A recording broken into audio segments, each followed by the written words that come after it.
Go buy these two players before week number 4 kicks off. You have the rest of the day to go get this done. Now, one of these players hasn't played yet. One of these players played on Thursday night. Why would I buy a player that played on Thursday night? How's that even work, Smitty? I'm about to explain that. You may have guessed already, Jamar Chase is one of the players I'm recommending you go get right now. Right now. Don't wait until Sunday games kick off. Get him right now. I'll explain why. The other guy's Justin Jefferson. Go get JJ. I'll tell you about that too. My 2 buy lows right now. The guys on top of mind right now for me. The Fantasy Football Show. It begins right now. This is the Fantasy Football Show with your host, Smitty. Take a lap.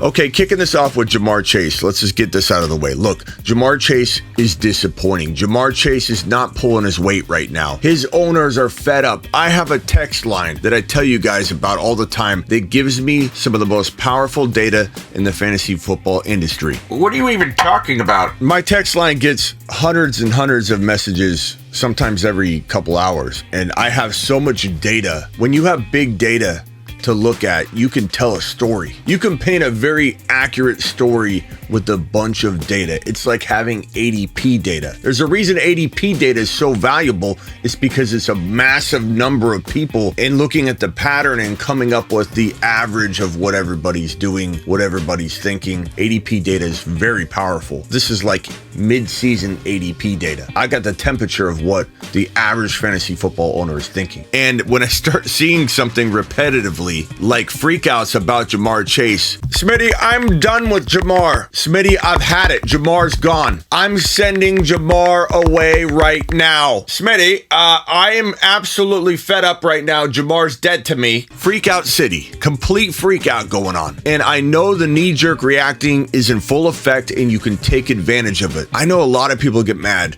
during week 1, 2, 3, 4, sometimes 5 and 6 when players are doing badly. But if you play in multiple leagues, and everybody here does, you can look at this 2 ways. Poor me, Jamar Chase is busting, Javonte Williams is taking a while, Austin Eckler hasn't done anything for a while. You can look at it that way if you want. Complain, or you can use the knee-jerk reacting that people are having to better your other team. Maybe you have Jamar Chase. What are you going to do, sell him low? What about the league you don't have him in? In the leagues where you don't own these players that are slumping, it is buy low season. Even though this is a kind of, a tough time because you get bombarded with so many repetitive, what do I do with? Will he bounce back? Do I start him? What do I do with Eckler? You said trade for him, but honestly, do I really trade for him? That one's my favorite. I go out of my way to make a video. Hey, go get this guy. And then I get somebody that asks me, do you really like him? Weeks 1 through 5, weeks 1 through 6, however long the slumping happens for a lot of players, it is a good thing for the crafty owner. There's a lot of opportunity to build your team up and acquire players and make your team into a team you shouldn't really even have, a team you couldn't draft on draft day if you take advantage of the buy low, sell high opportunities instead of worrying about how they're destroying one of your other teams. Jamar Chase is a top 4 wide receiver. I don't care how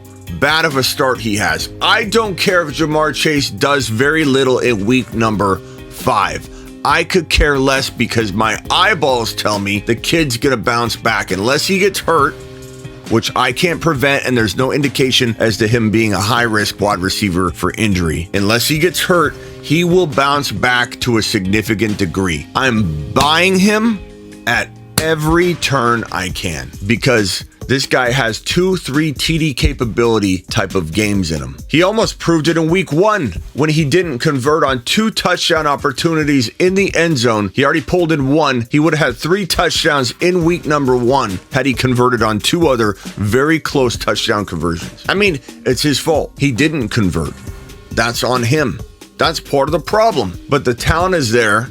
The drive is there. Joe Burrow is a talented quarterback. The offensive line blocked a lot better in week number 4. Most importantly, the game has already been played for week number 4 and his owners are freaking out. You have an opportunity to trade players that you have as designated sell high candidates that might lose their value if week 4 plays out. So while you can acquire Jamar Chase for week number 4, If you can make a trade that gets locked in anyway because the owner's worried about the players you're giving up, they might do really well and you pull the deal off the table, you're thinking they might do badly and they no longer want to do a trade after week number 4 plays out fully. It is a win-win to go attack Ja'Marr Chase before the games actually kick off on Sunday. And not to mention, you don't want to give the other owner, the Ja'Marr Chase owner, the current Ja'Marr Chase owner, time to be reactive, time to listen to other people to say, hey, calm down, give him one more week, or read something here that says Jamar's going to bounce back. Let him take all the negativity, walk over to you, and let him be reactive on your watch. Take Ja'Marr Chase from him. Take the gamble on receiving a guy that is, currently not doing what he should be doing, but we're 4 weeks in. I know 4 weeks is a lot longer than 1 or 2. It's a lot easier to be like, we're 1 week in, we're 2 weeks in. 4 weeks is starting to become a pattern. But like last year, when people gave up on Ja'Marr Chase and your boy Smitty said, buy him low, the dude rebounded eventually and won people leagues. He won people leagues, single-handedly won people fantasy football championships after a big drought of fantasy football production. He kind of does this. I don't like that he does it. I thought maybe he'd shake that inconsistent, feel away. But the dude is unbelievable talent-wise. Higgins will start commanding a little more defensive attention as even defensive backs and defenses in general start going, okay, maybe Higgins we need to worry about. They're not going to just continue to double Ja'Marr all year long. Not to mention Mixon should get going. The offensive line's improving, so the run will kind of keep things balanced and honest on the defensive side. I'm all in on Ja'Marr Chase. I'm all in. And when I say all in, I'm talking about you go in at somewhere in second round value equivalent. If you're drafting today, we're talking about what would equal about second round value. I've seen people get Ja'Marr Chase using top of third round value equivalent. That is a home run. That is as low risk as it gets. That is the best buy in fantasy football. Top of round 3 equivalent trade value. Are you out of your minds? Go buy him now. Don't hesitate. You're not buying him at his draft value from September. You're going in and getting him. You're scooping him up at second round equivalent value. There is no risk here, people. Go now. Do it before kickoff. Go, go, go, go, go. Justin Jefferson. This one's funny.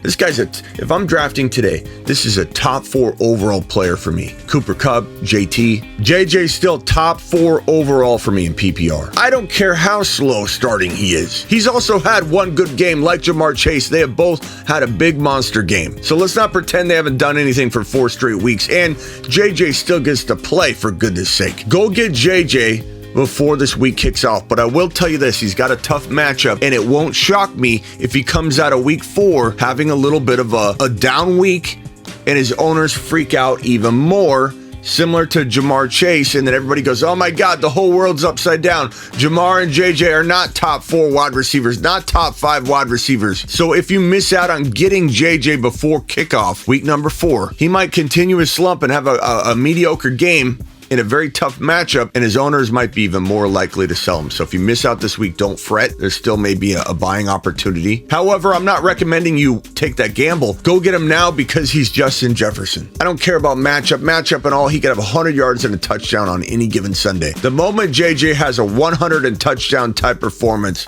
he's back. He's back. People will forget they ever even doubted him. They won't even admit they doubted him. He'll be back. He'll be back. Buying low, game over. So buy now in case he does blow up this week, and he still could. But JJ is in my top 2 wide receivers, Kupp and JJ. Ja'Marr is still easily in my top 5 wide receivers. Go forward. I'm not talking about weeks 1 through 4 being added in. We're talking about, let's look at it logically, week 5 on. Ja'Marr Chase is a top 5 wide receiver. The only reason you might be like, no, I'm sorry, he's not, is because you own him and you're just frustrated. He's top 5. Go buy both these guys before week number 4. Sunday's games kick off. Go do it now. And get on over to thefantasyfootballshow.com where you can get your bold predictions, your rankings, your trade calculator, and your one-on-one on-demand text device with me, where you're going to text me on demand and get that one-on-one text device with your boy Smitty. And play underdog fantasy, for goodness sakes. Go drop a prop, for goodness sakes. Go get in a new contest week 6 through 17. They're called resurrection drafts, and it's like starting all over. Knowing what you know now without including weeks 1 through 5. You're drafting for week 6 on. It's starting over. Has your season gone awry? You can have, even if it hasn't gone awry, you can have an extra piece of skin in the game using these drafts right here. Every day's draft day, if you want. Get on over there and draft. Use promo code Smitty. Use the link in the description or use promo code Smitty. Doing either will get you $100 matched on your first deposit. Instant bonus match up to $100. You deposit 50, they give you 50. You deposit 100, they give you 100. Go now, go now, go now. Now get out of here. This is the Fantasy Football Show with your host, Smitty. Take a lap.